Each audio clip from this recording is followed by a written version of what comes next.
અભય થઈને નિષ્પક્ષતાથી નિરપેક્ષ રીતે વાસ્તવિકતાનો અરીસો રૂપી સચોટ માહિતી લાવતો સત્યની સાથે અભય ટાઈમ્સ।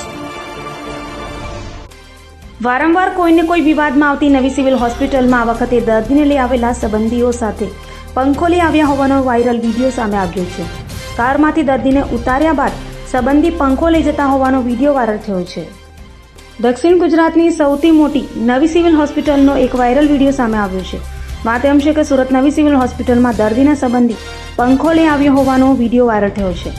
નવી સિવિલ હોસ્પિટલમાં સારવાર માટે એક દર્દીને કારમાં લાવવામાં આવ્યો હતો। કારમાંથી દર્દીને ઉતારી સ્ટ્રેચર પર હોસ્પિટલમાં લઈ જવાયો હતો। જોકે ત્યારબાદ દર્દીના સંબંધી પંખો લઈ હોસ્પિટલમાં જતા હોવાનો વિડીયો વાયરલ થયો છે। ત્યારે અહીં એવા સવાલો ઊભા થઈ રહ્યા છે કે શું નવી સિવિલ હોસ્પિટલમાં પંખાની સુવિધા ન હશે? દર્દીના સંબંધીને જાતે પંખો લઈને આવવું પડ્યું। ત્યારે આ વાયરલ વિડીયો અંગે નવી સિવિલ હોસ્પિટલ તંત્ર શું જવાબ આપે છે તે જોવું રહ્યું।